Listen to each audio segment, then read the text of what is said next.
ತಾಳಿ ಶಾಸ್ತ್ರಕ್ಕೇನೋ ಕರೆದಿದ್ದಾರೆ. ಇವಳು ಅಲ್ಲಿಗೆ ಹೋಗೋ ಸುದ್ದಿನೇ ಎತ್ತಾ ಇಲ್ವಲ್ಲ. ಆರಾಧನಾ ಮನೆ ಬಿಟ್ಟು ಹೋದ್ಲು. ಆದರೆ ದುಡ್ಡಿಗೆ ಸಮಸ್ಯೆ, ಏನು ಮಾಡೋದು? ನನ್ನ ಹೆಂಡತಿ ಮಗಳು ಬೇರೆ ಅದೇನೋ ಕಂಪ್ನಿ ಕಟ್ಟಬೇಕು ಅಂತ ಖಾಲಿ ಮನೇನ ಬಾಡಿಗೆ ತಗೊಂಡಿದ್ದಾಳೆ. ಅದ್ರದ್ದು 2,500,000 ರೂಪಾಯಿ. ಹೆಂಗಪ್ಪ ಕಟ್ಲಿ? ನನ್ನ ಹೆಂಡತಿ ನೋಡಿದ್ರೆ ದುಡಿ ಅಂತಾಳೆ. ಎಲ್ಲಿಂದ ದುಡಿಲಿ? ಇದೆಲ್ಲ ಕ್ಲಿಯರ್ ಆಗಬೇಕು ಅಂದ್ರೆ ನನ್ನ ಹೆಂಡತಿ ಮಗಳಿಂದನೇ ವಸೂಲಿ ಮಾಡಬೇಕು. ನಾನು ಅವಳಿಂದ ವಸೂಲಿ ಮಾಡಬೇಕು ಅಂದ್ರೆ ಅಮ್ಮ ಮಗಳನ್ನ ಒಂದು ಮಾಡಬೇಕು. ಮಗಳೇ ಬಂದ್ಯಾ? ಬಾ. ಸಿರಿ, ಏನ್ ಇಷ್ಟು ಬೇಗ ಬಂದಿದ್ಯಾ? ಕಾಲೇಜ್ ಹೋಗಿಲ್ವಾ? ಕಾಲೇಜ್ ಮುಗ್ದಿರುತ್ತೆ, ಅದಕ್ಕೆ ಬಂದಿರ್ತಾಳೆ ರೇವತಿ. ಮಗಳೇ, ಬೆಳಿಗ್ಗೆ ನಿಂಗೆ 1,000 ರೂಪಾಯಿ ಕೊಟ್ನಲ್ಲ, ಅದೊಂದು ಸ್ವಲ್ಪ ವಾಪಸ್ ಕೊಟ್ಬಿಡಮ್ಮ. ನಿಂಗೆ ನಾಳೆ ಕೊಟ್ಬಿಡ್ತೀನಿ. ಅಯ್ಯೋ, ಅದೆಲ್ಲಪ್ಪ ಉಳಿಯುತ್ತೆ? ಬೆಳಿಗ್ಗೆ ತಿಂಡಿಗೆ ಅದು ಇದಕ್ಕೆ ಖರ್ಚಾಗೋಯ್ತು. ಸಿರಿ, ಮೊದ್ಲು ನಾನ್ ಕೇಳಿದ್ದಕ್ಕೆ ಉತ್ತರ ಕೊಡು. ನೀನ್ ಯಾಕೆ ಕಾಲೇಜ್ಗೆ ಹೋಗಿಲ್ಲ? ಮತ್ತೆ ಶುರು ಮಾಡ್ಕೊಂಡೆ ನೀನು. ಅಲ್ಲ, ನಿನ್ ಮಗಳಿಗೂ ಇದೇ ತರ ನೀನ್ ಪ್ರಶ್ನೆ ಮಾಡಿದಿದ್ರೆ ಇವತ್ ನಿನ್ ಮಗಳು ಮದ್ವೆ ಆ ತರ ಆಗ್ತಿರ್ಲಿಲ್ಲ. ಸಿರಿ, ನನ್ ಮೇಲೆ ಏನಕ್ಕ ಮರೆಯಕ್ತಿದ್ಯಾ ನೀನು? ಓಹೋ, ನಿನ್ ಮಗಳು ಯಾವನಾದ್ರೂ ಶ್ರೀಮಂತನ ಪಟಾಯಿಸಿ ಮದ್ವೆ ಆಗಿ ಹಾಯಾಗಿರ್ಲಿ ಅನಿಸ್ತಿತ್ತೇನೋ. ಸಿರಿ, ನಾಲ್ಗೆ ಉದ್ದ ಮಾಡ್ಬೇಡ. ನನ್ ಮಾತಾಡೋದೇ ಹೀಗಮ್ಮ. ಮಗಳೇ, ತಾಯಿ ಜೊತೆ ಹೆಂಗ್ ಮಾತಾಡ್ಬೇಕಂತ ಗೊತ್ತಿಲ್ಲ ನಿಂಗೆ? ಹಂಗೆಲ್ಲ ಮಾತಾಡ್ಬಾರ್ದು ಕಂದ.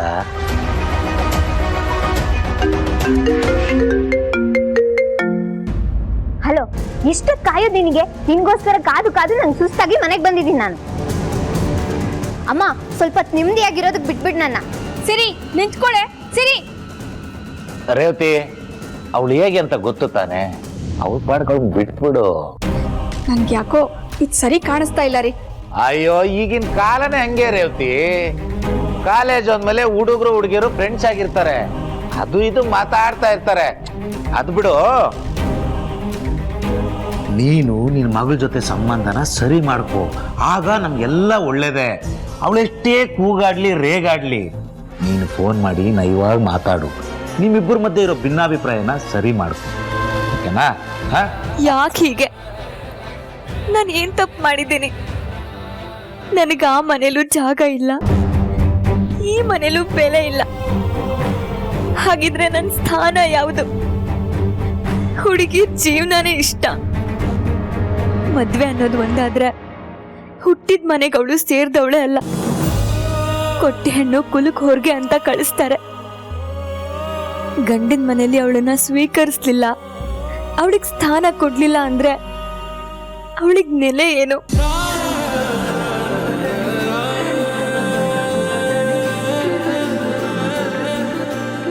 ಪಾಪ ಆರಾಧನವರು ಅಮ್ಮನ ಜೊತೆ ಮಾತಾಡಿ ಎಲ್ಲ ಸರಿ ಮಾಡ್ಕೊಳ್ಳಿ ಅಂತ ಕಳಿಸ್ತಿರು. ಆದರೆ ಅಮ್ಮ ಆರಾಧನವ್ರನ್ನ ಬಿಟ್ಬಿಡು ಅಂತ ಹೇಳ್ತಿದ್ದಾರೆ. ಈ ವಿಷಯ ಏನಾದರೂ ಆರಾಧನವ್ರಿಗೆ ಗೊತ್ತಾದರೆ ತಡ್ಕೊಳ್ಳಲ್ಲ.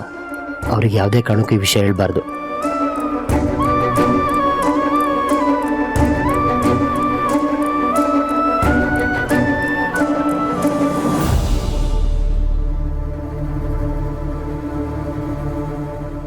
ಮುನಿಯಮ್ಮ, ಏನಾಯ್ತು? ಕಣ್ಣೆಲ್ಲ ಕೆಂಪಿದೆ? ಇಲ್ಲ, ಹಾಗೇನಿಲ್ವಲ್ಲ. ಮುಖ ಎಲ್ಲ ಬಾಡಿದೆ, ಏನೋ ಆಗಿದೆ. ಅಳ್ತಿದ್ರಾ? ನಾನು ಯಾಕಳ್ಳಿ? ಅದು ಸ್ವಲ್ಪ ತಲೆನೋವ್ತಿತ್ತು, ಅದಕ್ಕೆ ಅಳು ಬಂತು ಅಷ್ಟೆ. ಮತ್ತೆ ತಲೆನೋವು ಬರ್ದೇ ಇರತ್ತಾ?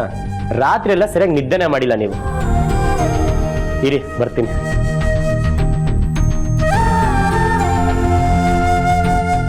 ತಗೊಳ್ಳಿ, ತಲೆನೋವಿನ ಮಾತ್ರೆ ಇದು. 10 ನಿಮಿಷಕ್ಕೆಲ್ಲ ಸರಿ ಹೋಗುತ್ತೆ. ಇಲ್ಲ, ಬೇಡ ಬೇಡ, ನನಗೆ ಮಾತ್ರೆ ತಗೊಂಡು ಅಭ್ಯಾಸ ಇಲ್ಲ, ಅದು ಹಾಗೆ ಹೋಗುತ್ತೆ. ಅಮ್ಮ ಏನು ಹೇಳಿದ್ರು ಅಂತ ಹೇಳಲೇ ಇಲ್ಲ.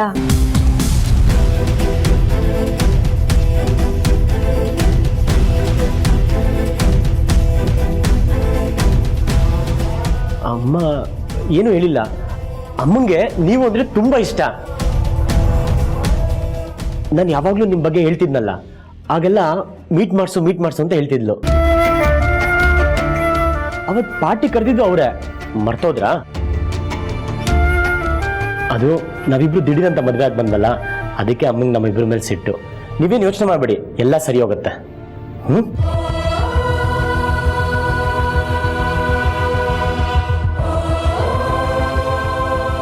ಅಮ್ಮ ಏನಂದ್ರು ಅಂತ ನಾನು ಕೇಳಿಸ್ಕೊಂಡೆ ರಾಜ್. ಈಗ ನೀವು ನನಗೆ ನೋವಾಗಬಾರ್ದು ಅಂತ ಹೀಗೆ ಹೇಳ್ತಿದ್ದೀರಾ ಅಂತ ನನಗೆ ಗೊತ್ತಿಲ್ಲ ಅನ್ಕೊಂಡ್ರಾ? ಎಷ್ಟು ಒಳ್ಳೆಯವರು ರಾಜ್ ನೀವು. ನಿಮ್ಮಮ್ಮನೇ ಹಾಗೆ ಹೇಳಿದ್ರು, ಅದನ್ನ ನನ್ನ ಹತ್ರ ಹೇಳ್ದೆ ಮುಚ್ಚಿಡ್ತಾ ನನ್ನನ್ನು ಖುಷಿಯಾಗಿ ಇಡೋದಕ್ಕೆ ನೋಡ್ತಿದ್ದೀರಾ. ಆದರೆ ನಿಮ್ಮ ಒಳ್ಳೆ ಮನಸ್ಸಿಗೆ ನಿಮ್ಮ ಅಕ್ಕನೇ ಕೇಡು ಬಯಸ್ತಿದ್ದಾಳಲ್ಲ. ನನ್ನ ಗಂಡ ಅಂತ ಅಲ್ದಿದ್ರು ನೀವು ನನ್ನ ಸ್ನೇಹಿತ ಅನ್ನೋ ಕಾರಣಕ್ಕಾದರೂ ನಿಮ್ಮನ್ನ ಕಾಪಾಡ್ಕೋಬೇಕು ಅನ್ನಿಸ್ತದೆ. ಬನ್ನಿ ಕೂತ್ಕೊಳ್ಳಿ. ಯಾಕೆ? ತಲೆನೋವು ಅಂತಿದ್ರಿ, ಮಾತ್ರೇನೂ ತಗೊಳ್ಳಿಲ್ಲ, ಹಾಗೆ ಕಡಿಮೆ ಆಗತ್ತಾ? ನಾನು ಹೆಡ್ ಮಸಾಜ್ ಕೊಡ್ತೀನಿ, ಟಕ್ಕಂದ ಸರಿ ಹೋಗುತ್ತೆ. ಬನ್ನಿ. ಇಲ್ಲ ನನಗೆ ಬೇಡ. ಏನ್ರಿ ನೀವು ನನ್ನನ್ನು ಯಾರೋ ಬೇರೆಯವ್ರು ಅನ್ನೋ ಥರ ಸಂಕೋಚ ಪಡ್ತಿದ್ದೀರಾ? ನಾನು ನಿಮ್ಮ ಗಂಡ ಕಣ್ರಿ.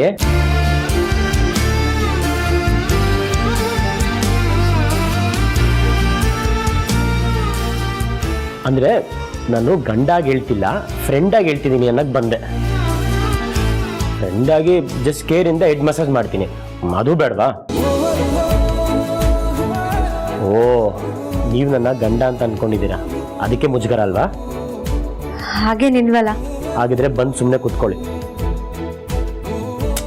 ಬನ್ರಿ, ಕೂತ್ಕೊಳ್ಳಿ. ರೇವತಿ, ನಾಳೆಗೆ ಇದರಲ್ಲಿ ಒಳ್ಳೆ ಸೀರೆ ಉಟ್ಕೋ. ಯಾವುದೋ ಹಳೇದು ಪಳೆದು ಆ ಥರ ಎಲ್ಲ ಸೀರೆ ಎಲ್ಲ ಉಟ್ಕೋಬೇಡ.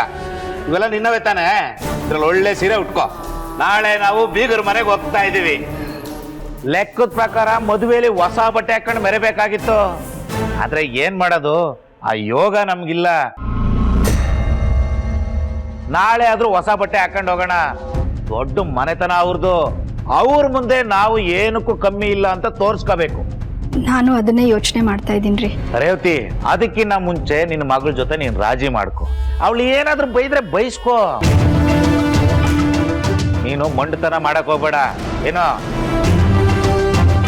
ಅವಳೀಗ ಶ್ರೀಮಂತರ ಮನೆ ಸೊಸೆ, ಅದನ್ನ ಮರಿಬೇಡ ರೇವತಿ ನೀನು. ಊರಿಗೆ ಅರಸ ಆದ್ರೂ ತಾಯಿಗೆ ಮಗಾನೇ ಅಂತೆ. ಹಾಗೆ ನನ್ನ ಮಗಳು ಎಷ್ಟೇ ದೊಡ್ಡ ಶ್ರೀಮಂತರ ಮನೆ ಸೊಸೆ ಆದ್ರೂ ನನಗ್ ಮಗಳೇ. ಆದ್ರೂ ಏನ್ ಹೇಳು ರೇವತಿ, ಒಂದ್ಸಲ ಹೆಣ್ಣು ಗಂಡನ ಮನೆ ಸೇರಿದ್ಮೇಲೆ ಬೇರೆ ತರನೇ ಆಗುತ್ತೆ. ನಾವು ಆ ಅಂತರ ಬೆಳೆಯಕ್ಕೆ ಬಿಡಬಾರ್ದು. ಅವಳು ಮೊದಲು ಹೇಗಿದ್ರು ಹಾಗೇ ಇರಬೇಕು, ಅದೇ ಚಂದ.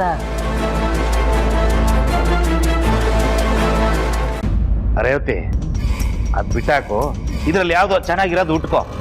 ನಾನಂತೂ ನಾಳೆ ಹೊಸ ಬಿಳಿ ಪಂಚೆ ಬಿಳಿ ಶರ್ಟ್ ಹಾಕೊಂಡು ಓಡ್ತೀನಿ. ಬರೀ ತಯಾರಿ ಆದ್ರೆ ಆಯ್ತೇನ್ರಿ? ಅವ್ರ ಎದುರುಗಡೆ ಮೆರೆಯೋದು, ಗತ್ ತೋರ್ಸೋದು ಇಷ್ಟೇನಾ ನಿಮ್ ತಲೆಯಲ್ಲಿ ಇರೋದು? ಮತ್ತಿನ್ನೇನೇ ಮಾಡ್ಬೇಕು ನಾನು? ಅಲ್ಲ ರೀ, ಮೊದಲನೇ ಸಲ ಮಗಳ ಮನೆಗೆ ಹೋಗ್ತಾ ಇದೀವಿ. ನೀವ್ ಹೇಳ್ದಾಗೆ ಎಲ್ಲಾ ಸರಿಯಾಗಿ ನಡೆದಿದ್ರೆ ನಾವು ಚಿನ್ನ ಮಾಡಿಸಿ ಮಗಳಿಗೆ ತೊಡ್ಸಿ ಅವಳನ್ನ ಧಾರೆ ಎಳೆದು ಕೊಡ್ಬೇಕಾಗಿತ್ತು. ಆದ್ರೆ ಆ ಅದೃಷ್ಟ ನಮ್ಗಿಲ್ಲ. ಕೊನೆ ಪಕ್ಷ ನಾಳೆ ಹೋಗೋವಾಗಾದ್ರೂ ಚಿನ್ನದ ಒಡವೆ ಮಾಡಿಸಿ ತಗೊಂಡು ಹೋಗೋಣ. ಏನ ಚಿನ್ನದ ಒಡವೆನಾ? ಹ್ಞೂ ರೀ, ಖಾಲಿ ಕೈಲಿ ಹೋದ್ರೆ ಏನ್ ಚೆನ್ನಾಗಿರುತ್ತೆ ಹೇಳಿ? ಏಯ್ ದಡ್ಡಿ, ಖಾಲಿ ಕೈಲಿ ಹೋಗೋದ್ ಬೇಡ. 2 ಚೀಲು ತುಂಬಾ ಹಣ್ಣು ಹಂಪ್ಲೆಲ್ಲ ತಗೊಂಡು ಹೋಗೋಣ. ಆಮೇಲೆ ಆ ಕಡೆಯಿಂದ ಬರ್ಬೇಕಾದ್ರೆ ಅದೇ ಚೀಲದಲ್ಲಿ ಅವ್ರು ಕೊಡೋ ಸ್ವೀಟು ಅದು ಇದು ಎಲ್ಲ ತುಂಬಿಸ್ಕೊಂಡು ಬರೋಣ. ಅಯ್ಯೋ ನನ್ ಕರ್ಮ, ಎಷ್ಟೊತ್ತಿಗೂ ಇದೇ ಆಯ್ತು ನಿಮ್ದು. ನಾನು ಹೇಳೋದನ್ನ ಸ್ವಲ್ಪ ಗಮನ ಇಟ್ಟು ಕೇಳಿ. ಆರಾಧನೆಗೆ ನಾವೇನಾದ್ರೂ ಒಡವೆ ಮಾಡಿಸ್ಬೇಕಿತ್ತು, ಆದ್ರೆ ನಾವು ಅವಳನ್ನ ಕತ್ತೆ ತರ ದುಡಿಸ್ಕೊಂಡಿದ್ದೀವಿ ಹೊರತು ಒಂದು ಗುಲ್ಗಂಜಿ ಗಾತ್ರ ಚಿನ್ನನೂ ಮಾಡಿಸ್ ಹಾಕಿಲ್ಲ. ಇದೊಂದು ಸಂದರ್ಭ, ನಮ್ಮ ಕೈಲಿ ಎಷ್ಟಾಗುತ್ತೋ ಅಷ್ಟು ಚಿನ್ನದ ಒಡವೆ ತಗೊಳ್ಳೋಣ. ಅದಕ್ಕೊಂದು ವ್ಯವಸ್ಥೆ ಮಾಡಿಸಿ. ರೇವತಿ, ಇದೊಂಥರ ಚೆನ್ನಾಗಿದೆ ಕಣೆ, ಸಮುದ್ರಕ್ಕೆ ಸ್ನಾನ ಮಾಡ್ತೀನಿ ಅನ್ನಂಗಿದೆ. ಅವ್ರ ಮನೇಲೆ ಲಕ್ಷ್ಮಿ ಕಾಲ್ ಮುರ್ಕೊಂಡು ಬಿದ್ದಿದ್ದಾಳೆ, ಅಂಥದ್ರಲ್ಲಿ ನಾವು ಚಿನ್ನ ತಗೊಂಡೋಗಿ ಕೊಡೋಣ ಅಂತ ಹೇಳ್ತಾ ಇದೆಯಲ್ಲೇ. ಯಾವುದು ಬೇಡ. ಮಗಳೇ ಸಿರಿ, ನಾಳೆ ನಾವು ನಿಮ್ಮ ಅಕ್ಕನ ಮನೆಗೆ ಹೋಗ್ತಾ ಇದ್ದೀವಿ. ಕಾಲೇಜ್ಗೆ ರಜೆ ಹಾಕ್ಬಿಡು. ಇದೇನು ಮಂಜುಳಮ್ಮ, ಎರಡೆರಡು ಹಣ್ಣು ಹಿಡ್ಕೊಂಡು ಕೂತಿದ್ಯಾ? ನಾನು ಪಂಚಫಲ ಒಂದೊಂದು 10 kg ತರಕ್ಕೆ ಹೇಳಿದ್ದೆ. ಆಮೇಲೆ ಹೂವೇನಿದು 4 ಮಾರು ಇಟ್ಕೊ, ಇಡೀ ಮನೆ ಅಲಂಕಾರ ಮಾಡಬೇಕು, ಅದನ್ನೇ ತಾನು ಹೇಳಿದ್ದು ನಾನು. ಯಜಮಾನ್ರೆ ಇನ್ನೂ ಬರ್ತಾ ಇದೆ. ಯಾವಾಗ ತರಕ್ ಹೋಗಿದ್ದಾರೆ. ಸರಿ ಬಿಡಮ್ಮ. ನೋಡು ಆ ಬಾಗ್ಲಿದಲ್ಲ,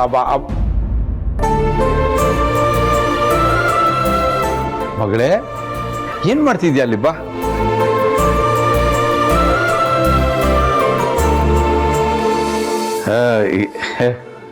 ಏನೋ ವಿಶೇಷ ಅಂತ ನೋಡ್ತಾ ಇದೀಯಾ? ಈ ಮನೆಯಲ್ಲಿ ಒಂದು ಮಂಗಳ ಕಾರ್ಯ ನಡೀಬೇಕು, ಅದು ಸರಿಯಾದ ರೀತಿಯಲ್ಲಿ ನಡೀಬೇಕು. ಹಾಗಾಗಿ ನಾನೆಲ್ಲ ವ್ಯವಸ್ಥೆ ಮಾಡ್ತಾ ಇದ್ದೀನಿ. ನಿನಗೋಸ್ಕರ, ಸುಶಾಂತ್ಗೋಸ್ಕರ. ನಮಗೋಸ್ಕರನಾ? ಸುಶಾಂತ್ ಕೈಯಿಂದ ನಿನ್ನ ಕುತ್ತಿಗೆಗೆ ಚಿನ್ನದ ತಾಳಿ ಕಟ್ಟಿಸ್ಬೇಕು ಅಂತ.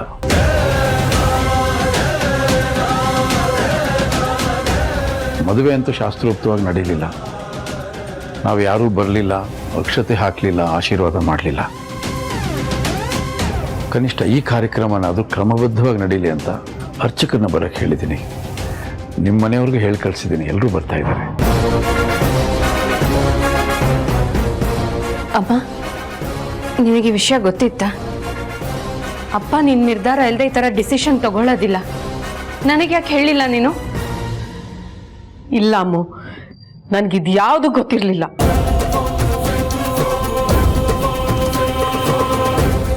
ಈ ಮದುವೆ ಬೇಡ ಕಣೋ. ಇದೊಂದು ಮದುವೆನೇ ಅಲ್ಲ, ನಡೆದಿದ್ದೆಲ್ಲ ಒಂದು ಕೆಟ್ಟ ಕನಸು ಅಂತ ಮರ್ತು ಬಿಡು. ಆರಾಧನಾ ಈ ಮನೆ ಸೊಸೆ ಆಗೋದು ಬೇಡ. ಅವಳನ್ನ ಇಲ್ಲಿಂದ ಕಳಿಸ್ಬಿಡು.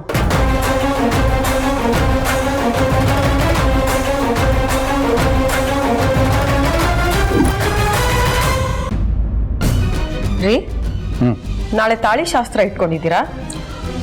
ಹೌದು ಸಾವಿತ್ರಿ, ಎಲ್ಲ ಸಿದ್ಧತೆಗಳು ಮಾಡ್ಕೊಂಡ್ಬಿಡು. ನಾಳೆ ಬೀಗರು ಕೂಡ ಬರ್ತಾ ಇದ್ದಾರೆ. ಏನ್ರಿ, ನನ್ನ ಒಂದು ಮಾತು ಕೇಳ್ದೆ ನೀವೇ ಎಲ್ಲ ನಿರ್ಧಾರ ತಗೊಂಡ್ಬಿಡ್ತೀರಾ? ನೀವು ನಾನೊಬ್ಳಿದ್ದೀನಿ ಅನ್ನೋದನ್ನ ಮರ್ತೋದ್ರಾ? ನಿಮ್ ಪಾಲಿಗೆ ನಾನು ಸತ್ತೋಗಿದ್ದೀನಾ? ಸಾವಿತ್ರಿ, ಏನ್ ಮಾತಾಡ್ತಿದ್ಯಾ ಸಾವಿತ್ರಿ?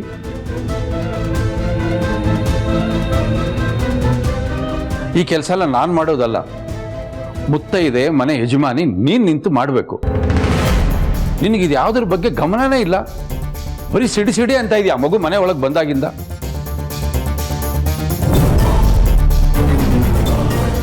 ಮನೆ ಯಜಮಾನ ನಾನಾದ್ರೂ ಮಾಡ್ಬೇಕಲ್ಲ, ಹಾಗಾಗಿ ಎಲ್ಲ ವ್ಯವಸ್ಥೆ ನಾನು ಮಾಡ್ತಾ ಇದ್ದೀನಿ. ತಪ್ಪೇನಿದೆ ಇದರಲ್ಲಿ? ಇಲ್ಲ ರೀ, ನಾನು ಇದನ್ನ ಯಾವ ಕಾರಣಕ್ಕೂ ಒಪ್ಪಲ್ಲ.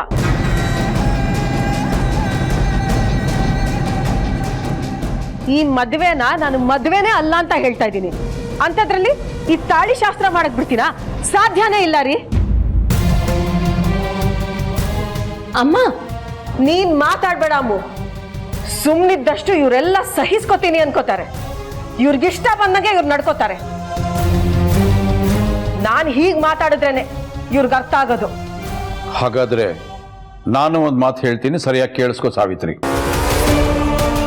ನಾನು ಈ ಮಂಗಳ ಕಾರ್ಯ ಮಾಡಬೇಕು ಅಂತ ನಿರ್ಧಾರ ಮಾಡಿ ಆಯ್ತು. ಯಾವುದೇ ಕಾರಣಕ್ಕೂ ಬದಲಾಯಿಸೋ ಪ್ರಶ್ನೆನೇ ಇಲ್ಲ.